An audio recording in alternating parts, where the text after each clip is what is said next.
We are witnessing the beginning of the end for a fighter like Leon Rocky Edwards, which inspired this video about what other fighters are going to have some major downfalls just like Leon Edwards is in the midst of right now. I'm so excited for this. This is one of my favorite styles of videos, just predicting downfalls of fighters. For no reason. Yeah. I mean, some of them actually do have reason. Now, I will say one thing. It's not on my list, but I've been talking to you about this a little bit. The amount of random shit that Ilia Topuria is putting on his stories and like posting, I am not getting good vibes from all that. Changing his nickname, that never ends. You're well. getting Connor vibes. I'm getting Connor vibes, bro. Moving up divisions, only one defense card, didn't even have one, but you know, it's the same vibes. Yeah, and one more thing, just to clarify, it actually wasn't pink eye. So I guess I just woke up one morning and my eye was red. I guess I got poked maybe, or Crusty eye.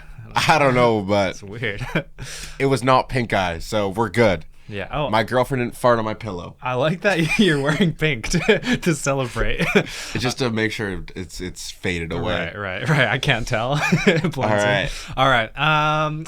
You didn't do this by division or anything. This is just random, right? Well, the order it's in is division wise, but like no, Okay. I didn't do them for divisions. All Like, right. I'll go with Sean Strickland. I also have Sean Strickland. Really? Yeah. I thought I was being smart with this take. No, because like in reality, his next fight is against a guy like Imavov or Barajo. Yeah. Those guys, they could probably beat him right now. I'm just not convinced in Sean Strickland. It's if you look at his title rise, he got that win over Izzy when he was like ranked 8. Yeah. It's not like he had a crazy stacked resume going into that title fight. Won the belt, and then his first time trying to defend it, lost to DDP, and then won against Paulo Costa. Which I always forget about. Like, Big win. That doesn't even seem like it happened. And then lost to DDP again. I just feel like he doesn't actually have like that good of wins.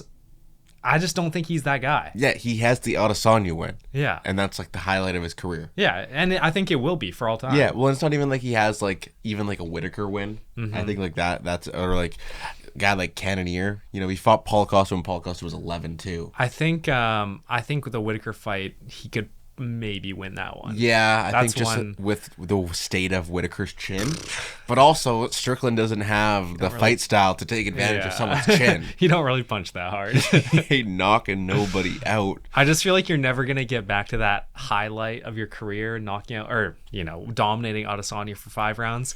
He's never gonna get. Bro's borderline 24 hours of Garbrandt. Honestly, that is a good comparison. That is incredible. In reality, was never even close, and it was dominant that night. And Garbrandt did get some wins, and I feel like Strickland's still going to get some wins after, but like never the same. Yeah, no like top caliber wins. I think maybe, Kaio would be close, maybe. Kaio, I mean, an Adesanya rematch would be close. Yeah, I feel like it's maybe one of those styles where if you figure out how to beat it, maybe a lot of people can beat it. If you got plot armor, you're fine. Like right. Kyle has plot armor. Exactly. Speaking of a guy we just talked about, I'm gonna talk about Robert Whitaker.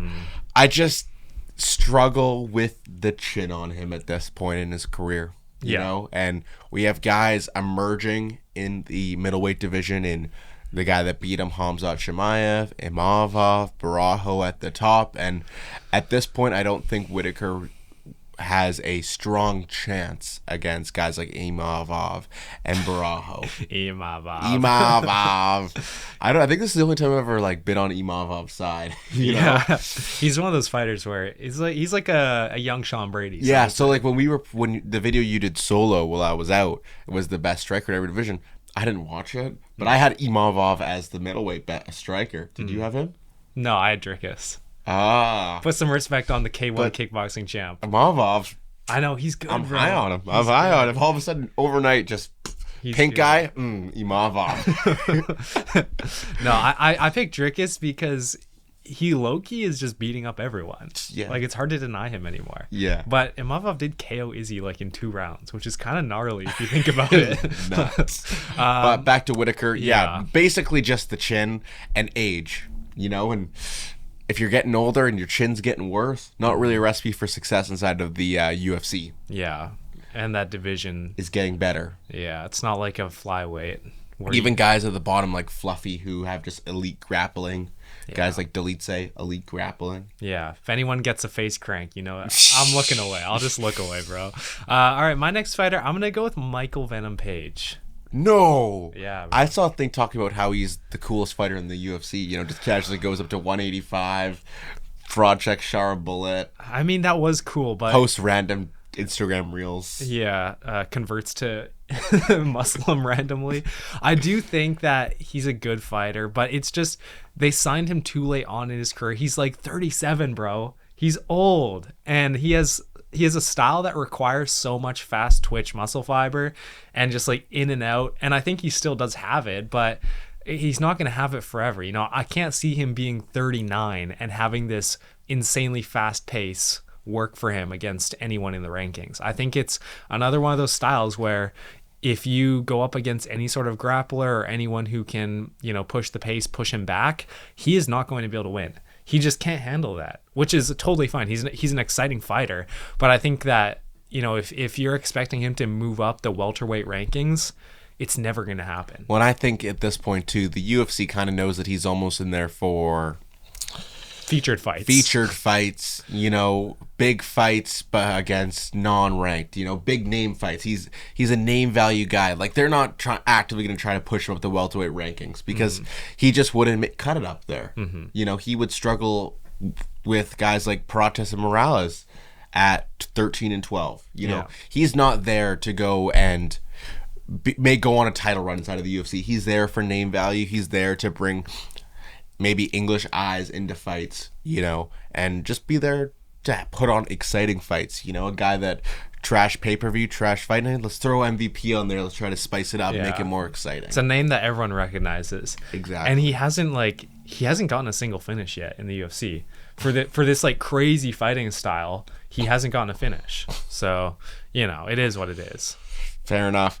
My next guy might sadden you a little bit, but Steve Erceg, he's going up against Moreno. He's so cooked, bro. He's actually like low-key pissing me off as well. In all of his interviews, he's just like going after Makayev and like... Oh, the Makayev beef is crazy. It's so dumb, bro. Like, I'm sorry, Steve Erceg, you have not had any good wins. Like, come on, bro. Like, I don't even know what you did to get ranked. Was it Alex Perez he beat? I think it was... It might have been Nicolau or Matt Schnell. One of those bums.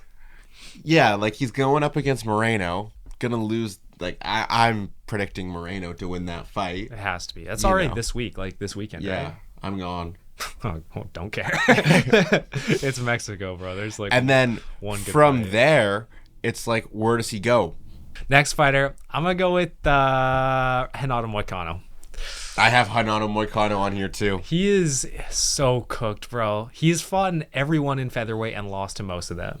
Like, as much as we want to hype up this title run, and he's a great podcast and he's funny and charismatic and he's reborn at lightweight, he hasn't reinvented his style. Like, he's still this guy who has good grappling, okay striking, decent submissions, decent ground and pound. There's nothing special about him. And he's small for lightweight. Yeah, he's really small for lightweight. I think, Makhachev, sure, obviously Makhachev was going to beat him, and we expected to be in the first round. Makhachev proved us right. And other than that, I think the Beneil fight was really close, and I don't rate Beneil highly. Any other fighting up in the rankings, like, I don't even know if he's behind Fiziev or ahead of him, but Fiziev, I think he loses to Fiziev. He's ahead of Fiziev. I think he loses to Fiziev. I think he loses to Chandler. I think he loses to Patty. Yeah, I think even if you're going to go further up and you're going to have the guys like Dustin Gaethje. Which isn't even a competition. Yeah, he loses to those guys. The amount of, and he's kind of chinny. Like, he doesn't have the best chin. He got knocked out by Jalen Turner pretty much. So, you throw him up against a Dustin, if that, that's not going to happen. But if it ever did, Dustin is killing him, bro. He has no chance against any of the top lightweights. So. Yeah, I think he's kind of, he had that money run. That run ended with Makhachev. He got a title shot, bro. Fair enough, And from there, I think we're kind of at the point where he's probably just going to be like a lightweight gatekeeper for the next couple of years while still having name value, being entertaining, having his podcast, and then eventually will just kind of fizzle out. Mm-hmm. But that's more. No one thought Moicano was actually going to go on a championship run. You know, he was on a really good run. He got hot at the right time. You know, and then, you know what? He actually got thrown into that title match. You know, even if it was, you know, not on a full camp, he still had a full camp against Darnoush, and then got submitted in the first round. It just really proved that he wasn't fighting in the same weight class as Makhachev, really. Yeah, or skill class. Yeah. He's just not on those guys' levels, which sucks because he's fun, but you know, you gotta accept the truth sometimes. The real UFC nerds are gonna hate this one. Corey Sandhagen. I actually have Sandhagen and Figgy on here. So basically, whoever loses that fight is going on a traumatic downfall first. That's fair. I'm hedging my bet here. Yeah, but I think, you know, within a year time, both of them are going to be on the downfall. You know, if Sandhagen realistically does beat Figgy, Figgy starts this little bit of a drop because he's also small for bantamweight, and being small in bantamweight and age not being on your side, you know, just going to start to slowly drop. Probably fight Brandon Moreno a couple more times. He's already had such a long career too. Yeah. You know, like what more does Figgy need to do in the UFC? Yeah, like if he can't beat Sandhagen, that's like you lost to Jan, you lost to Sandhagen. You're not going to win another belt. If he beats Sandhagen's cooked, bro. Yeah. He's so cooked. Do you hear that Cejudo, one more fight and then he's retiring? How about retire now? And then with Sandhagen, even if he beats Figgy, what is he going to want? That Sean O'Malley fight, Jan fight, the Jan rematch, or the Umar fight? Which he loses every one of them. He loses all three of them, and I don't even think it's even close. He's cooked regardless. Any of those three. Yeah. So then he's like, oh, well, what do I do now? Mm-hmm. Downfall. Cheeto Vera. Yeah. Over and over again. So I'm just not... Yeah. I'm not convinced that either of those guys can even compete with the top four of bantamweight. And if you can't compete with the top four, you're only going to drop spots. Yeah. Well, it's funny. I was making this list and I started off like writing down names. I was like, I'm kind of naming all of Dylan's favorite fighters right now. I kind of felt bad. But I got Max Holloway next. I think his time has come, low-key. I think there's a good chance we never see the same Max Holloway, or at least the same peak as when he beat Justin Gaethje. He looked good against Topuria. He fought his fight, and his fight wasn't good enough to win. Yeah. And, you know, the KO, I think, might really have some bad repercussions, especially at a higher weight class where everyone punches harder. And I know we said the same thing about Gaethje when 300 came around. Oh, it's a big puncher, you know, he's not going to be able to handle those shots. But now we've seen his chin has actually been cracked, and he's, you know, we talked about, you made a good point a couple of videos ago, how it doesn't matter like what age you are, it matters like how much damage you've taken in your career.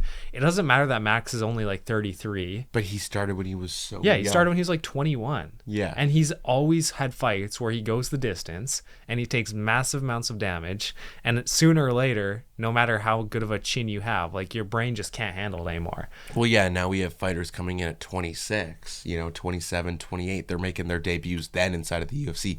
These guys like Max and Dustin and Charles, they debuted when they were like 19, 20, you know? So they've been in those fights. Yeah. You know? I just think that Max Holloway at a new weight class where people are expecting him to have like a big Charles matchup. I think Charles can submit him, bro. Maybe. Like, I think that's a really good fight, but Armin, I don't see how he beats an Armin. Great wrestling. He's already lost to Topuria.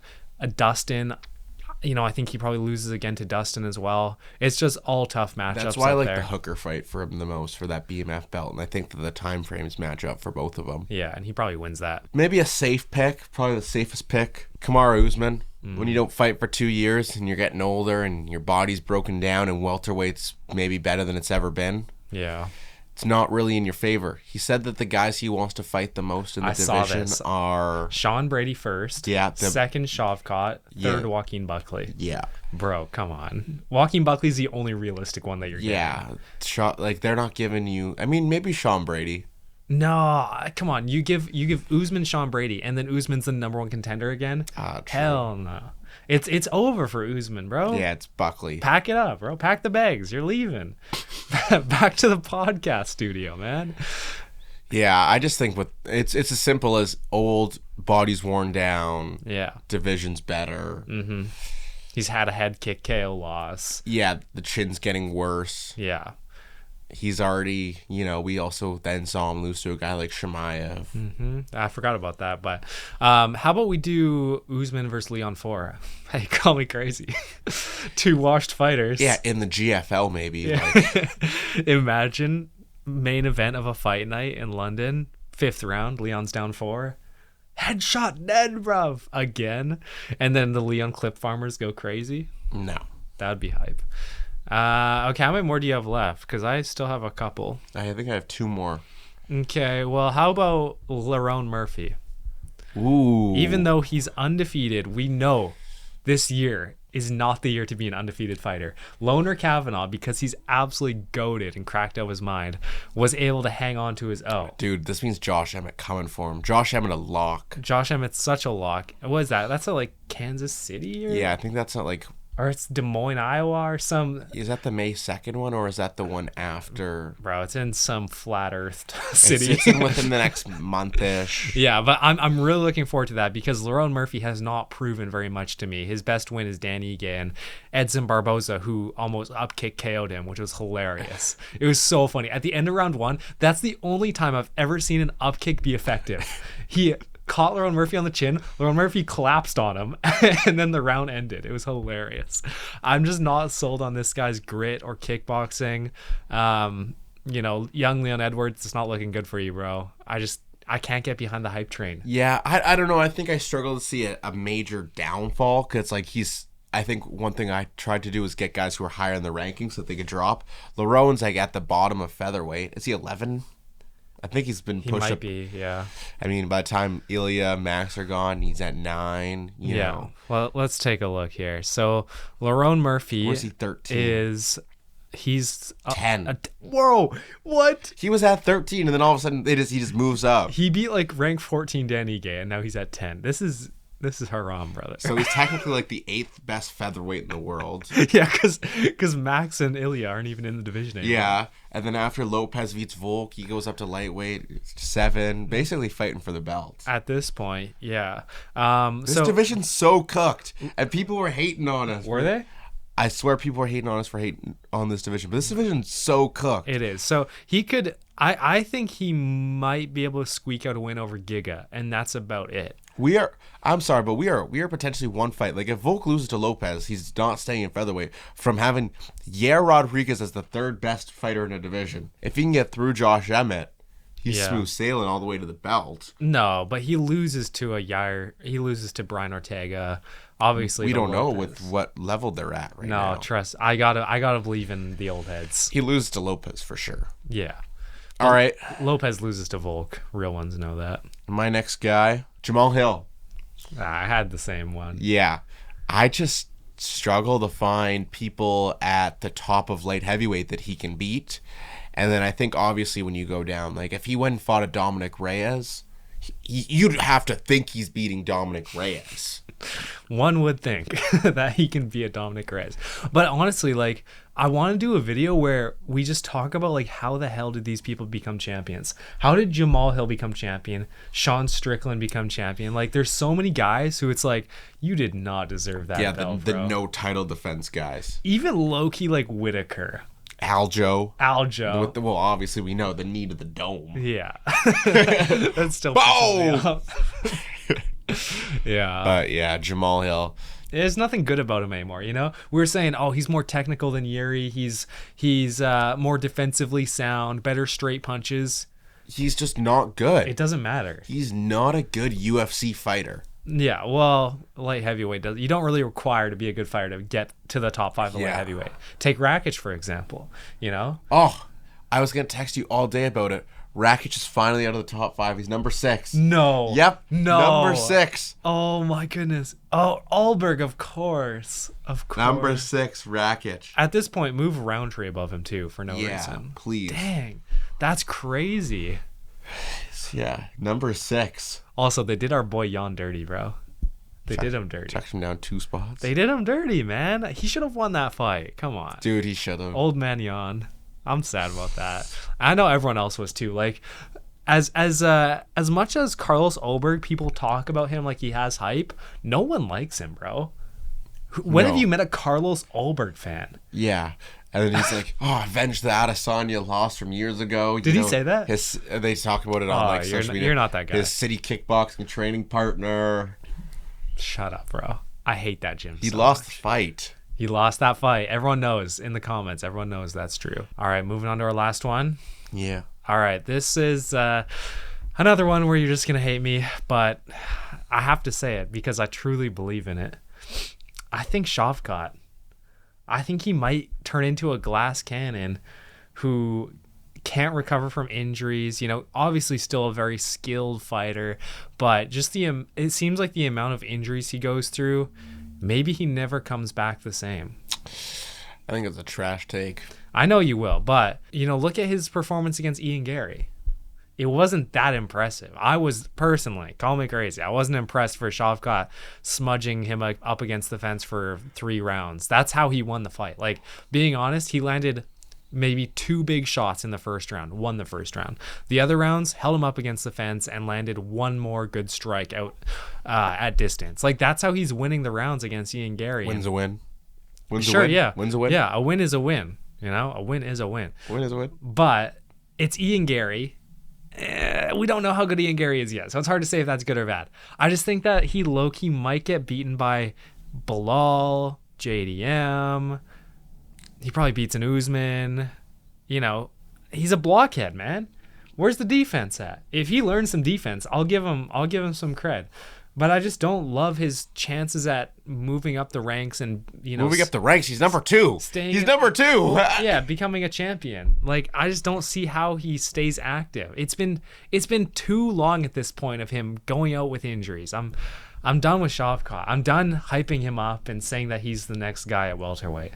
I'd rather have it be someone else at this point. And right. I'm just being honest. All right. I'm done with Shavkat. Okay. I'm done with him. Okay. His flag is the coolest thing about him. Okay. Well, my last fighter, it's Jan Blachowicz. I just don't see how you can not go on a downfall after losing a fight at the age of 42. Maybe another shoulder surgery. I don't know. Call me crazy. You know, just he's half robot at this point. You know, like probably a couple more surgeries, maybe some like ankle surgery, so he doesn't have to wear those ankle braces, wrist wraps, ankle wrist wraps. Yep. Okay. But I mean, this is probably a real safe pick. You know, yeah. No one gets better at 42 inside of the UFC unless you're Glover Teixeira. Yeah, that's it. And then you just have a banger fight all of a sudden with Yuri Prochazka. But that's going to wrap it up for us today. Make sure you guys go down to the comments. Let us know who you think is going to go on a major downfall. Do you agree or do you hate our takes? While you guys are down there, make sure you're liking and subscribing. And we'll see you guys next time. Peace. See ya.